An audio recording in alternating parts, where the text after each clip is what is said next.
I started to cry and I thought, wow, I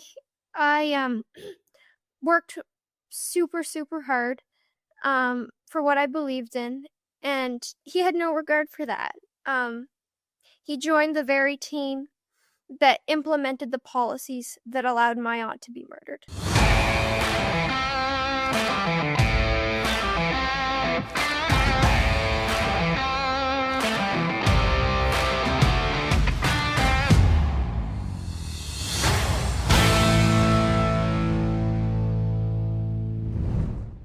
We are speaking with Esther Ullman today, whose family has deep roots in this community and who has lived through unimaginable tragedy. Her aunt was brutally murdered by someone released under Canada's broken catch and release bail system, and Esther has since become a strong voice for justice and for the protection of women in this country. She worked on Chris d'Entremont's campaign. She worked in his constituency office, trusted him, and considered him a friend. She's known him for years and saw firsthand how his decision to cross the floor has affected the people who relied on him. Esther, thanks for joining us on Northern Perspective today. Thank you for having me. Okay, so one of the things that we learned after he crossed the floor was the fact that you actually not only worked on his campaign, you worked in his constituency office, and you've known him for years. So let's just get to the first obvious question. Can you just let us know how you learned of Chris d'Entremont crossing the floor to the Liberal Party from the Conservatives? Yeah, so I got off work at the constituency office and I was driving to an evening class at school. And I saw a text message from one of my friends and she said, did you realize that Chris is crossing the floor? And that was the first I heard of it. She sent me a news story and that kind of began, the shock of like, what happened? How did I not know about this? Why is this happening? Yep. It was definitely a shock. I had no idea that it was coming. He never connected with me, indicated this to me in any way. So wait a minute. So you work in his constituency office. You're one of the people that are working in his office, in his riding, on his behalf to talk to the constituents, to field questions and help him out. He didn't tell you or anybody else at your office that he was switching? I can't speak to what anyone else knew, but I know I knew nothing. I work in a satellite office, so we had two main offices in the constituency. There was the main office in Yarmouth and then a satellite office in Kingston. So I ran the Kingston office. So I worked by myself most of the time. But I had no idea at all. Like there was no correspondence at all about it with me. Have you since connected with any of the other staff at the other offices? Yeah, they're good friends of mine. I have a lot of respect for them. So I have been chatting with the other staff. And did they know beforehand? I'm not sure. I can't speak to what they knew. Okay. Well, what was your immediate reaction after getting that text message? Like obviously you must have seen that and said what, and then tried to verify that. What was your reaction? Well, I was horrified, obviously. A little devastated. I, immediately reached out to some of the other team members and was like, what's happening? I sent Chris a text message with I linked the article and said, are you crossing the floor? He never opened it. He never responded to me in any way. So, then I started to think what am I going to do? Can I work for him if he's not in the Conservative Party? And then, within a few hours I watched it go from Chris d'Entremont considers to Chris d'Entremont gets kicked out of caucus, the Conservative caucus, to Chris d'Entremont joins the Liberal Party. And I came home from school that night and I went on the parliamentary website and saw Chris d'Entremont, Liberal. And that's when I wrote my resignation and I sent it in. And just so our audience understands, the staff in the constituency offices, are they typically nonpartisan or do they usually have some sort of political affiliation? So constituency work is nonpartisan. You serve the constituents, um, just, help them with issues with government agencies like the CRA or Service Canada. But generally, you're affiliated with, you share beliefs, the same beliefs as your MP. So a lot of the time at the constituency office, even though it's not particularly partisan, people reach out to you to say, how's the MP voting on this bill? What's your take on this? How is the MP approaching this issue? So if you don't share the same beliefs and values as the MP, it would be very challenging to defend that because you have to defend whatever your MP's doing from the constituency office generally.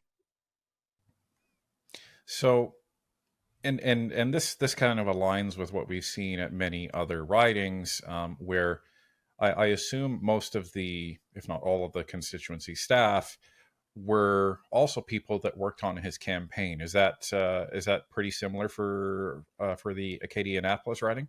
Not all, but a lot were. Right, right. Now, so you had texted Chris. He never got back to you. Has he yet reached out to you or no? No, I sent my resignation that evening. I haven't had a call, not a text message, not an email, like nothing. There's been no correspondence. He's basically off the radar for me. Like he won't respond to me at all. And you've known Chris for a number of years.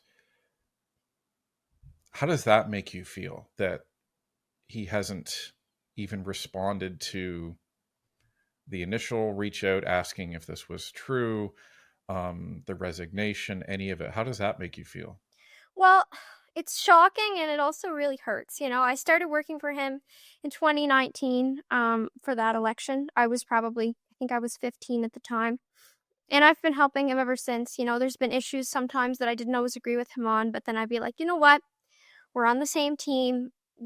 He's the leader. He knows more than me. And, I didn't change my values, but I would always try to be understanding and accommodating because, we have similar goals. And so I worked for him as a volunteer in 2019, and then I was on the campaign team in 2021. And then in this last election, in April, I was more dedicated to the campaign than I ever have been. I'm more experienced now. And also, my aunt was murdered, as you mentioned before. And so, because of that, I felt like it was my mission to make sure that we had a conservative elected here because I don't want what happened to her to happen to anyone else. And so I was a full time university student at the time, like I still am, but I was still processing the fact that my family member was murdered. And, that was obviously very challenging. But I really focused everything on the campaign to make sure that we won. So I was the head of the canvassing team. I worked in collaboration with like the deputy campaign manager to organize the campaign activities for like locally. We helped organize some events. My whole life was the campaign. I was physically sick by the end because I was working all the time. Like there was no rest, no relaxing or anything like that. But I remember thinking it's worth it because we're standing up for what we believe in, and it gave me peace to know that I was trying to do the right thing. So seeing him cross the floor, I remember. So Wednesday, I think it was. Everything's been a blur, but we had a court date for my aunt the day after. The day after he crossed the floor, and so I went to that and sat through that. And I remember I got in my car to drive back to my office after that to see what was going on there. And I started to cry and I thought, wow, I worked super super hard for what I believed in, and he had no regard for that. Um he joined the very team that implemented the policies that allowed my aunt to be murdered. And so it hurts a lot, but that's okay. Well, I would come out and say that that's not okay, Esther. And I know you're taking the high road, which is a good thing. Um, But this comes back to a fundamental question in our democracy, I think. We had interviewed Rick Perkins the other day and expressed our perspective on this, in that we don't agree with any floor crossers unless um, their leadership, their party has been demonstrated to engage in, extreme corruption, immoral behavior, and or criminal behavior. So that's the only scenario that we could even fathom and accept somebody crossing the floor. And there's an important reason for that, because our democracy is set up so that there are people that can run as independents, there are people that can run as part of a political party. And when you cast your vote, you're casting your vote in our system, for better or for worse, for somebody who is part of that political party, but also you are throwing support behind the leader of that political party, in this case, Pierre Poilievre. So everyone who voted for Chris, was voting for the Conservative Party, and they were voting for Pierre Poilievre. That's the trilogy. So when somebody is elected on that premise and then decides, well, I'm going to now cross the floor to a different party, especially within 6 or 7 months of that election, that is a complete betrayal of the democratic result that was in that election. And, a lot of liberals are pointing back to a floor crossing that happened when a liberal crossed to the Conservatives back in, I believe, 2018. And they're saying, well, the Conservatives were okay with that. I wouldn't have been okay with that. But, if they want to compare that, that was 3 years after that election had actually occurred. So this wasn't something recent. This was an event that happened shortly before the next election. So even that you could argue, but I still wouldn't have accepted that. But this is where it's not okay, because he has violated the trust of all of the people that voted for him. And we've actually seen the media start spinning this, where they say, "Oh, mixed reaction in Acadianapolis for Chris Dotremont crossing the floor." Well, no kidding. If you talk to liberal voters, they're going to say, "Yeah, this is a great thing." Of course, they're going to say that. And you talk to a couple of conservative voters, they're going to say it's a bad thing. But it comes back to I don't get it. I really don't, because you are somebody who has gone through a lot of tragedy, your family, your community, with what happened to your aunt. And I can't wrap my head around that somebody who has lived in that community, has seen the impact of the horrendous justice policies of this liberal government, and seen that touch home, to just say, you know what, I believe in that party now. I believe in all of those policies, and I'm okay with that. I just can't get my head around that. And you've given your thoughts. Or anybody else in your community or your family, have they talked to you about this and what they think? Yeah, the outrage is kind of insane. People that I didn't even know were conservative are just fit to be tied, like so angry. Um, I know so many people that, worked on our campaign, so many people that I convinced to vote for Chris because I said he's a man of integrity, like you can trust him. And now they're like, wow, I knew politicians were liars. And it makes it really challenging for someone like me who is trying to really implement change and, make the community better, of something like this, because people are already cynical and distrustful towards politicians, and this just makes it a million times worse. So what do you do from here? Where do you go, and what do you say to those around you, as a result? Because it is what it is, and it's time to move forward. What do you say to people, and what do you say to yourself? Well, I've had my phone blow up. It hasn't stopped since this happened because everyone knows that, I work with Chris, or I did. And what I've been telling them is that's just him. He made this decision independently. He chose to abandon his constituents. He chose to abandon the people that supported him. And that's appalling and that's devastating, but that's not the rest of us. Our team is strong. We're still intact. We're going to come back stronger and better with a candidate that's actually conservative in the next election. And we're going to win. It's hard. It's frustrating because we know how hard we work to get him elected as a conservative. We're trying to, use that frustration to strengthen our local association and just make us more well prepared for the next campaign. Because we can't. It's frustrating, but we can't let the Liberals win in this scenario. They're still making life hard for people in our community, and we're going to do everything in our power to change that in the next election.